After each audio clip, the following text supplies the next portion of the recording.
खुलुमबाय जेन बर' निउज चेनेलाव नोंथांमोनखौ गासैखौबो बरायबाय। नोंथांमोना भिडिअखौ फारियै जोबजासे नायलांदो। बिटिसिनि बारग' लेङाइ गाहाय मावफुं सोद्रोमा खाम्फा बरगयारिया 62थि बर' थुनलाइ आफादनि बोसोरसालिया जथुम्मायाव बाहागो लादों। थाखो 12 सिम बर' बिजोंजों फरायनो मोननायनि उल्थायै गाज्रि गोहोम थानो हागौ। बर' गथ'फोरा मेट्रिक पास जाखांनायनि उनावनो इंराजि फरायनो खाबु मोनोमोन। नाथाय बे थांखिया बर' गथ'फोरनि इंराजि फरायनो मोननायनि खाबुखौ बोसोरनै उन खालामनानै होनाय जागोन। बे गोनां बाथ्राखौ बुंदों बिटिसिनि बारग' लेङाइ गाहाय मावफुं सोद्रोमा खाम्फा बरगयारिया।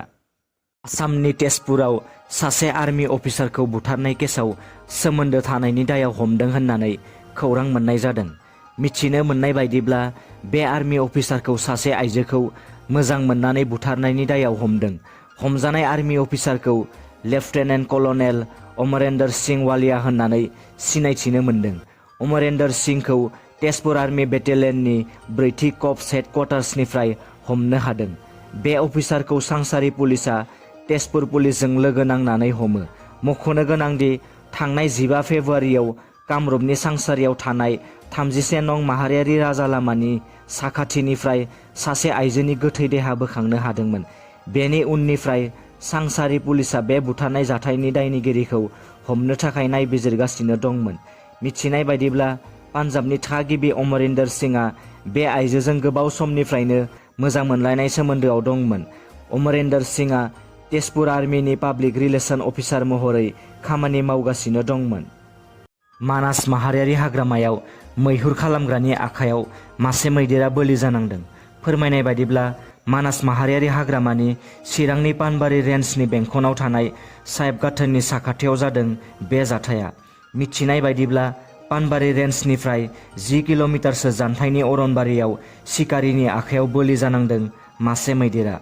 मैदेरखौ गुलिजों जिउ फोजोबनानै थाइनै हाथाइखौ लानानै थांदों शिकारिफोरा। बे जाथाया सोराङाव फैनायनि उनाव शिकारिनि आखायाव गुलि जानांनाय मैदेरखौ गोख्रों सन्दाननानै दिहुनो हाग्रा बिफाना।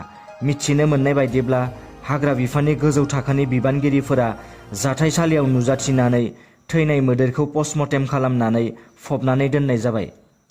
थांनाय 25 फेब्रुवारि खालि आसाम पुलिसआ 104 बस्ता बार्मिस सुपारिफोरखौ आसामनि हाइलाकान्दि जिल्लानि बिलाइपुर गामिनिफ्राय बोखांनो हायो होनना पुलिसआ फोरमायदों। फोरमायनाय बायदिब्ला बिलाइपुर लालपानि निजामुद्दिन लास्कारनि वेरहाउसआव पुलिसआ रेड खालामनायनि गेजेरजों गोबां बार्मिस सुपारि बस्ताफोरखौ बोखांनो हादोंमोन। पुलिसआ फोरमायनाय बायदिब्ला निजामुद्दिना बार्मिस सुपारिनि स्मागलिं खालामनाय खामानिखौ गोबाव समनिफ्रायनो मावबोगासिनो दङमोन।